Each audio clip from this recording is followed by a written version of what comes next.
Chapter 9. The Ascent. All members of Group 3 were ready to begin the ascent ceremony. Officers and members from the other groups began to arrive to witness the event. Lieutenant Mark, the coordinator, positioned each aspirant in their designated spot. The captain stood on a platform with several screens to follow the ceremony step by step. Each group already had its assigned rival.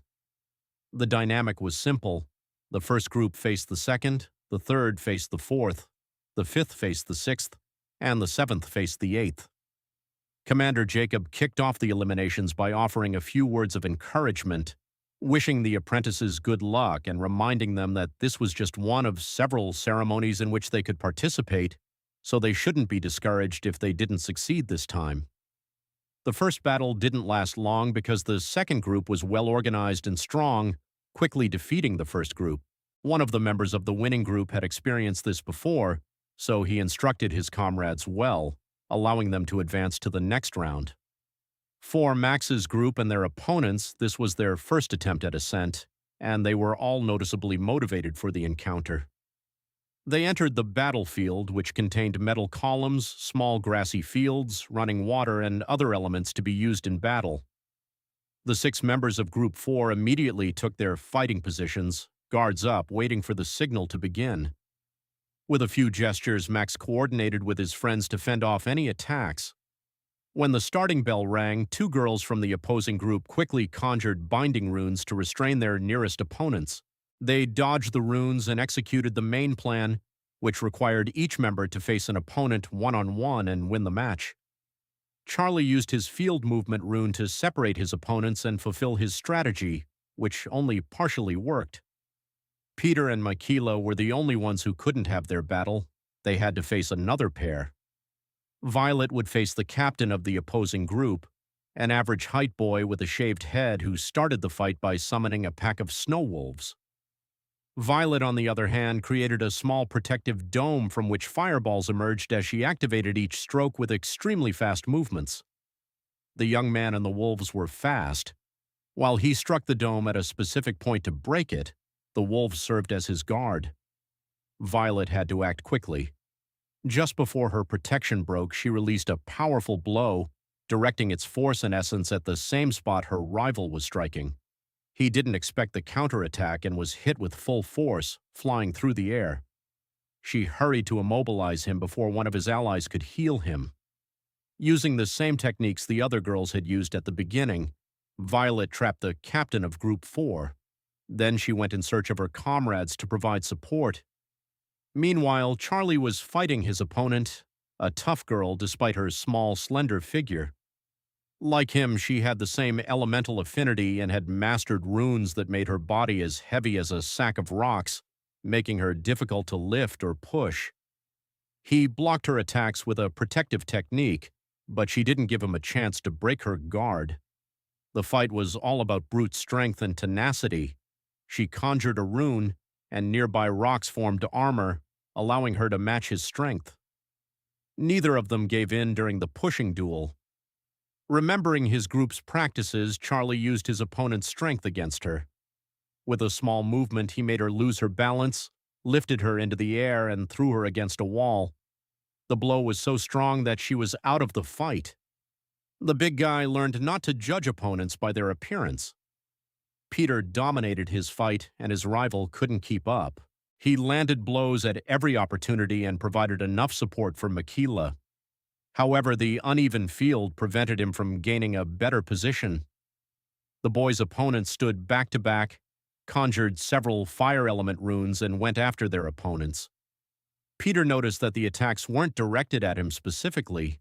The main target was Michaela, who was slower.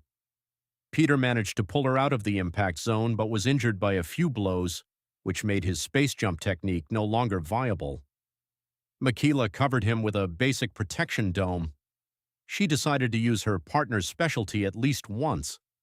She positioned herself between her 2 adversaries. She applied a martial lock to one, dislocating his shoulder. She kicked the girl away with a spinning kick.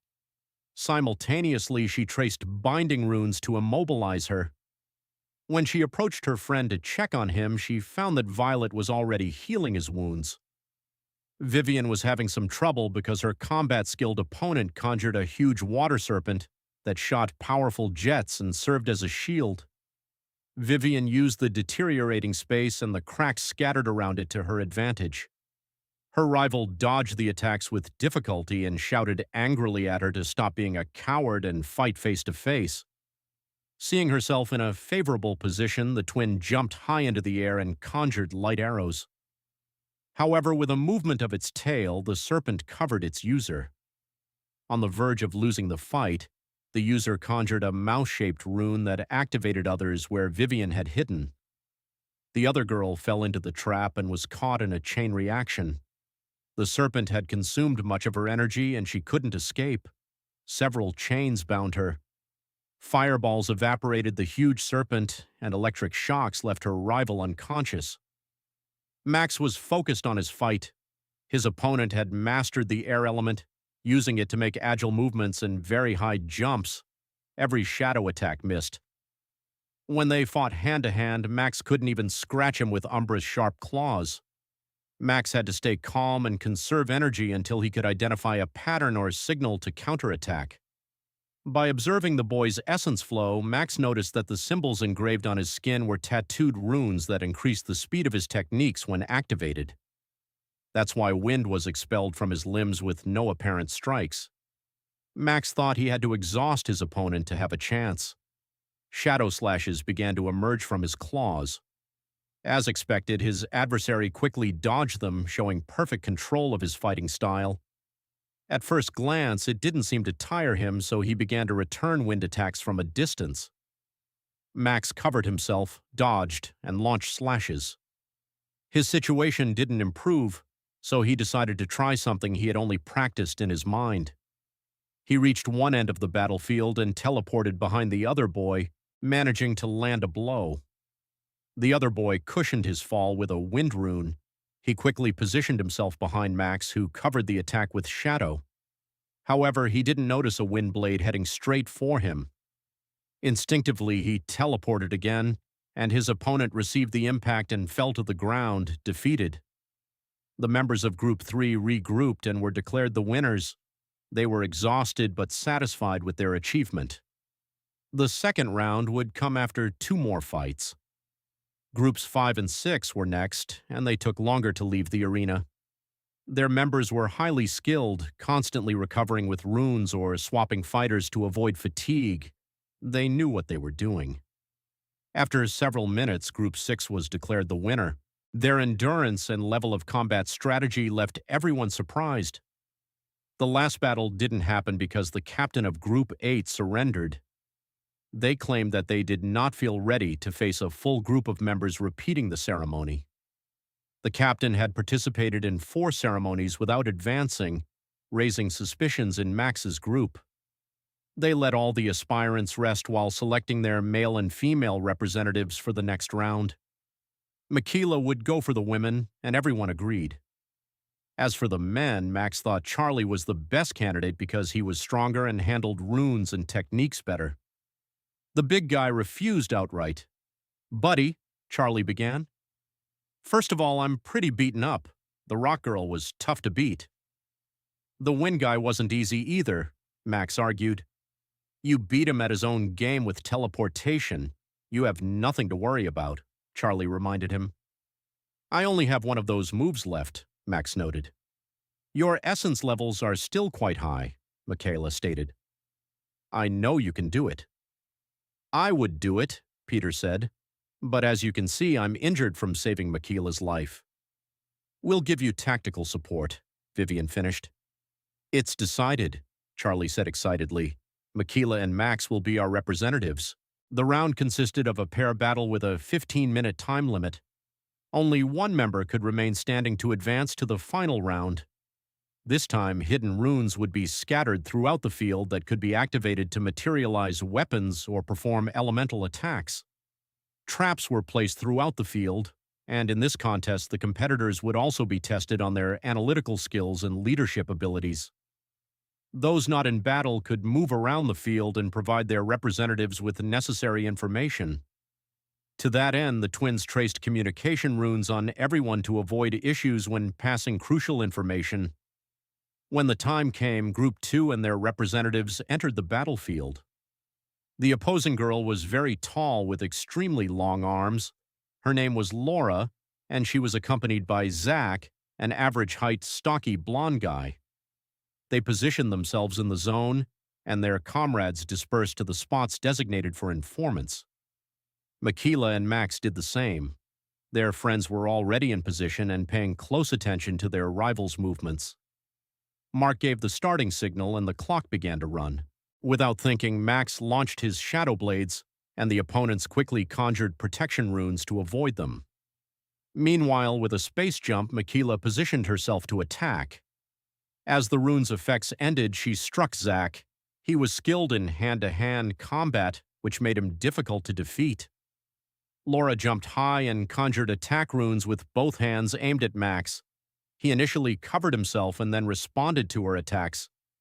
Violet and Peter found hidden runes and relayed the information to their comrades.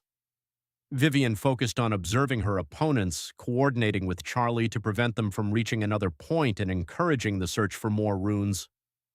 "Makila," Violet warned, "to your left there's a rune with traces of the materialization and fire elements." When they were activated, a huge firehawk shot towards Zach.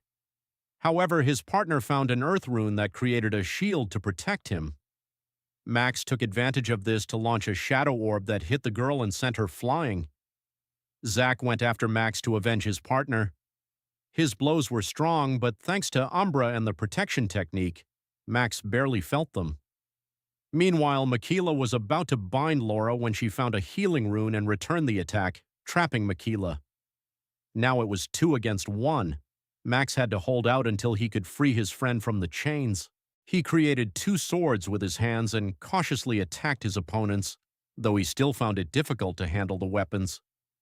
Charlie heard that there was a nullification rune nearby and used his last teleportation to appear where Makila was. With a space jump, he took her to the rune and freed her from the bindings. Once again, it was 2 against 2.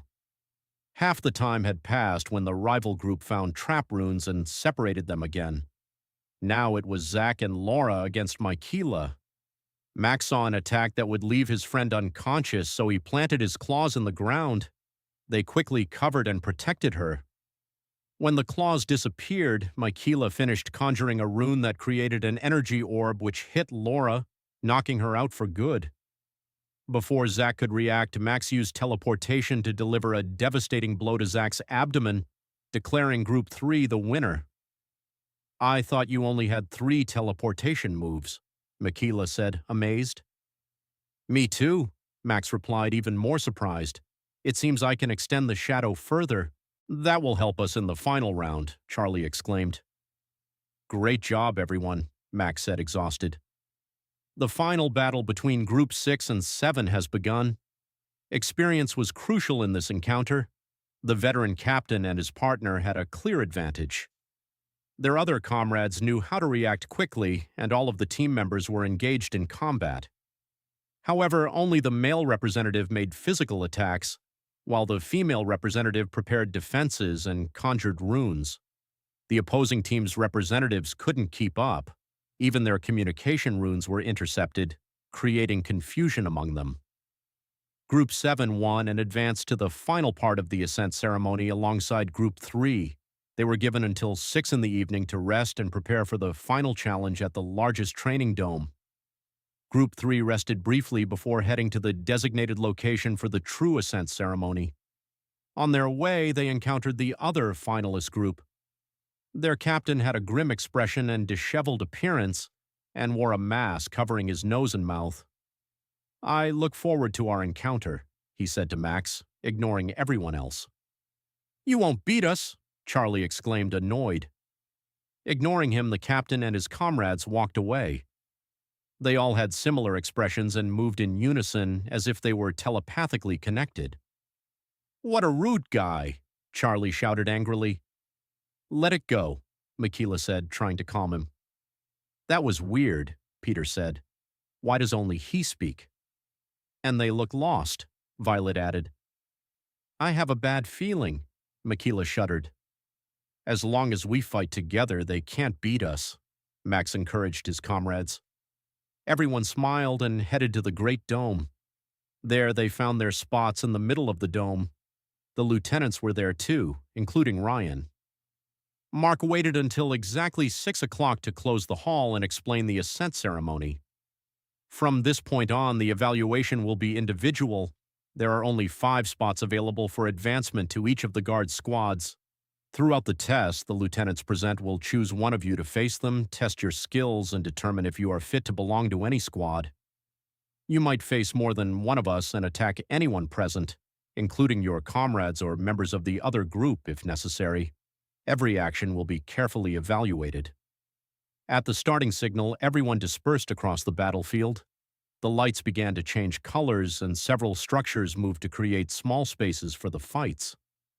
The first lieutenant to evaluate Max was from the second squad. He started with physical attacks to measure Max's strength. When Max was ready to take him on, one of Group 7's members attacked Mark using various movements and techniques. He seemed very committed to joining his squad. Max had no choice but to move on to the next evaluator. A powerful fire arrow headed toward him. This time his opponent was Aline, who was very strong and had mastered rune use. However, one of the girls from the other group confronted her with more rune attacks. At first glance, those aspirants' strategy was to find the lieutenants and make themselves known to be chosen. Violet and Vivian were already facing off against Lieutenant Irene. The demonstration was astonishing, consisting of rune conjurations and combat techniques. However, no member of Group 7 interrupted the fight, which made Max suspicious. Perhaps they didn't want him to ascend because they considered him an outsider. Charlie arrived and said he couldn't find anyone. As soon as he said that, his adversaries in the ceremony attacked him. A red-haired girl with the same somber expression as her comrades didn't give him a chance to get close to Max. In fact, she forced her friend to leave. With that, he realized they were going to isolate him during the test. Ryan appeared behind Max very stealthily and said that something wasn't right in that place. Max told him what had happened earlier when suddenly a boy and a girl confronted them both at the same time. Their target was only the lieutenant. They pushed the shadow bearer away with a strong blow so he wouldn't interfere in the fight. When Max could stand up, a shiver ran through his body. Rufus, the captain of Group 7, approached with a grim expression. He removed the mask covering half of his face to reveal huge jaws with enormous teeth instead of a mouth. In a deep voice, he said, "The wait was worth it. Finally, I have the last bearer of Umbra. Master Bastil will give me a high position in the path." "What are you talking about?" Max asked. "There's no need to resist, boy," he said. "There's only one path to freedom and supremacy." Max manifested shadow claws on his arms and raised his guard. However, Rufus's extraordinary strength reminded Max of the lizard demon he had faced months ago. From his snout, Rufus expelled bluish flames that melted surfaces like acid instead of burning them. He was very fast, and his attacks were powerful. Max could read some of his attack patterns, but his space jump was as fast as Peter's. He didn't seem to feel pain when he was hit, and on the contrary, he only laughed and continued the chase as if it were just a game to him. Max used all his energy to stop him while Rufus's expression became increasingly deranged and his attacks became more furious. Michaela joined the fight, changing the tone of the battle. Between the two of them, they could land better blows because they were well synchronized. Unfortunately, the monster recovered immediately and kept getting up effortlessly. "There's only one path to freedom and supremacy," Rufus repeated. "This guy is completely possessed," Michaela pointed out. "We must stop him now," Max decided. The fight resumed and the possessed one focused on attacking Michaela. He no longer just wanted to push her away. He intended to hurt her or do something much worse. The girl was strong and wouldn't give up or leave her friend alone in danger. Max quickly analyzed the battlefield and found a couple of things in his favor. They could attack a structure that would eventually fall on Rufus, then they could stop him and bind him with energy chains. Their strategy worked well thanks to their coordinated attacks, but it fell apart when the red-haired girl intervened at the last moment, pushing Rufus and taking the hit herself. Meanwhile, Charlie arrived at the same spot and alerted Lieutenant Irene to join them with the twins. Rufus let out a howling scream. Shortly after, the rest of his group arrived. They knew this was Rufus's strategy to get close to Max and take the shadow from him. As chief of lieutenants, Ryan began giving orders. "I'll take care of the possessed apprentice. Mark and Irene contain the other 4 apprentices and support the other lieutenants. Rookie, stay away from this," he ordered. However, the possessed had different plans. In an instant, they threw themselves at Max. Rufus's body had grown larger and 4 blue tentacles had sprouted from his back to attack and defend. His comrades threw themselves at the others. Ryan, who was very fast, joined Max and together they fought. Despite never having trained together, they complemented each other well, quickly reading each other's movements to coordinate their attacks. Meanwhile, Mark and Michaela took care of one of the accomplices, demonstrating impressive strength in containing the boy. Irene and Violet healed Charlie, who was injured from his previous encounter. Meanwhile, Elaine and Vivian traced containment runes for the chief lieutenant and bound the red-haired girl. Peter arrived with Lieutenant Julian and reported that the entire dome had been blocked from the inside. He added that Rufus was supplying the energy to keep it active. "Rufus deceived us all," Julian said. "How is it possible that a demon entered the barracks?" Violet asked. "It's possible he kept it in spore form all this time," Elaine deduced. "And he infected his comrades during training," Irene added. Mark and Michaela had already defeated the last of Rufus's comrades. They gathered them all in one spot. Irene traced complex runes, and light plants emerged from them and enveloped the group. The comrades screamed in pain when a strong acidic smell reached them. The medical squad lieutenant acted immediately, with Violet's assistance, to remove grotesque blue balls that kept moving. Elaine contained them with a rune, but they were starting to emit energy, which made them difficult to contain. Enraged, Rufus let out a scream and dug a hole in the ground to escape the energy box where they were fighting. He went straight to where the demon spores were. Although Mark tried to confront him, Rufus's tentacles provided the perfect defense, and he devoured the demonic spores. 4 more tentacles sprouted from his back. His color changed to an even darker blue and he doubled in size. Elaine suppressed the containment rune. Ryan and Max arrived at the battle site. The demon attacked everyone present with a quick movement of his limbs. For the moment, they could only dodge each blow. The frantic attacks continued. Ryan fired wildly in all directions while Rufus remained unresponsive to the impacts. His maddened expression remained, and his gaze was fixed on Max. He began to attack, and Max had to stop him. The others reacted and launched their attack techniques. No one could get close to the monster because its tentacles provided absolute defense. Julian, Peter, and Charlie got Rufus's victims to safety, but they didn't notice a quick movement heading toward Peter. His friend pushed him aside, taking the full impact himself, which pierced his abdomen. Charlie took advantage of that moment to stop the monster, and Julian made a quick cut with his spear. Violet stayed with her friend to heal his wounds, and Peter became her guardian. With 1 less tentacle, they could get closer, but not close enough to defeat him. Ryan ordered them to grab one of his grotesque limbs and hold it in place for a final attack. Not even Mark, with his excellent aim with a bow and arrow, could hit it. Rufus had everything calculated. Elaine fired amethyst blades, but they also didn't have the desired effect because the tentacles were more resistant. "He adapts to our attacks," Irene confirmed. "It seems his weak point is the nape where the initial spore was planted," Julian pointed out. Vivian traced shield runes to protect her comrades from the tentacles, but she was clearly exhausted. Each time Michaela tried to grab the tentacles to stop them, they either changed shape or grew spikes. Peter fulfilled his duty, not letting anything happen to his friends. Max handled the shadow better than ever before, teleporting around and trying to get close to Rufus's neck to land the final blow. He managed to launch some shadow blades, but he still couldn't control their direction. The time had come to decide what to do.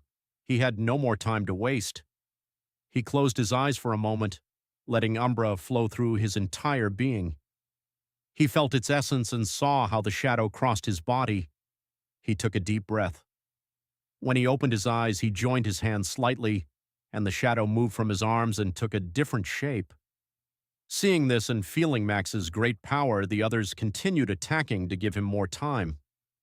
Ryan gave him a look and concentrated a strong fire attack. For a moment, he stopped the demonic tentacles with a small but powerful explosion. At the right moment, Max teleported to Rufus's side. With both hands, he held a sword, a single-edged katana that wasn't fully formed. Without hesitation, he launched his ultimate technique, Maximum Shadow. A swift black slash reached the monster's nape, and a shockwave reverberated throughout the area, pushing back even his allies slightly. When the daze from the powerful attack subsided, the huge monster was still standing, and its tentacles moved slightly. The cut had shifted a few millimeters and was not completely effective. They surrounded the enemy to finish him off, but he began to laugh uncontrollably as he shrank and returned to his original form. "There's only one path to freedom and supremacy," Rufus reiterated. "Your group of savages has been eradicated," Ryan stated seriously. "The few remaining will share your fate." "He's alive, and soon his majestic plan will begin," the possessed one replied, his expression now more lost. "I eliminated Bastille," the lieutenant declared. "That's what he wanted you to think," Rufus said, laughing. "Now the shadow has matured, and he will be its definitive bearer." "I'll never allow that," Max said. "There's only one path to freedom and supremacy," Rufus insisted. "It's Bastille." He raised his right hand, fingers together, and pierced his chest. Blood gushed from his mouth as he smiled grimly at Max. A blue flame began to consume Rufus's body until it was extinguished completely. The energy field surrounding the arena disappeared along with its caster. Others arrived to assist the wounded and search for threats. The captains approached Ryan, and their expressions made it clear that a ruthless war was about to begin. Commander Jacob, kind yet firm, said, "What happened here will undoubtedly require the utmost effort from each squad to eradicate the evil that was sown 5 years ago. We remain a united and strong family. I won't allow the good name and actions of this organization to be tarnished by the followers of someone who only sought power and control. Bastille betrayed us and struck us where it hurts most. He will be stopped because he threatens the world's balance. I congratulate everyone who participated in this encounter, and I apologize for involving you in this issue that is unrelated to the ceremony. You 5, Makila, Violet, Vivian, Peter, and Max, will be appointed as squad members. Charlie, believe me, you would also be promoted, but your health and recovery are our priority. When you're ready, you'll go straight to the final round in the next ceremony. It's the least we can do for you." Max didn't know how to react. Things were much more complicated than they were months ago when Achilles gave him the power of Umbra. An enemy that had supposedly been eliminated years ago was returning and seeking him out.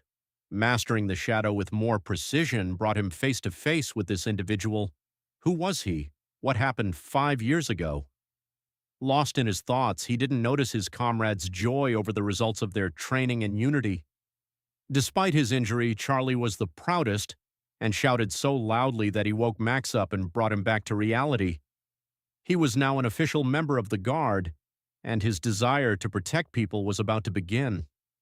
At that moment, he didn't care which squad he belonged to because each member supported the cause greatly, making it a great honor to be there. He had gone from being a reserved, dreamy boy to a warrior worthy of great adventures. Once things had calmed down, the commander gathered the other captains and lieutenants, lined up the new members, and announced their assigned areas. The purpose of this ceremony is to highlight the qualities on which the Guard is founded. You have all shown that you possess these qualities. I must emphasize that one quality stands out more than the others, which is why you will join each squad as follows. Mykela, your strength is notable. You battled tirelessly until achieving your goal. You'll be a member of the second squad. Violet, your compassion for your friends allowed them to remain with us. You're now part of the third squad.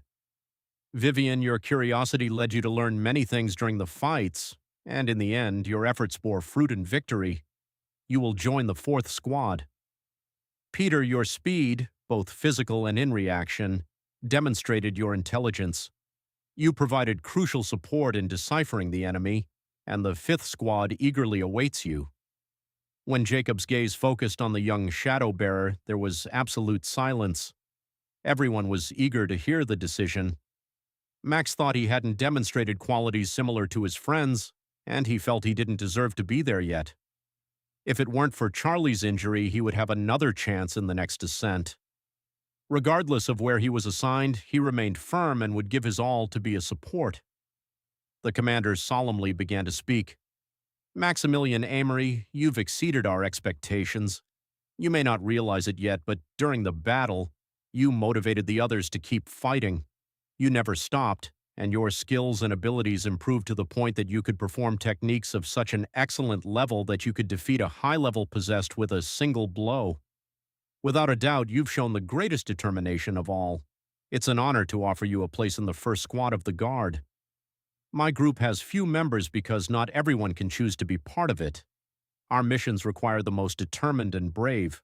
We face the greatest threats because our goal is to protect everyone. You don't have 2 days to decide this time. I need your answer now, Max. It will be an honor to serve in the Guard's first squad, Max responded without hesitation. Those present applauded and congratulated the new official guardians of the organization, who would face threats unlike anything they had ever experienced before.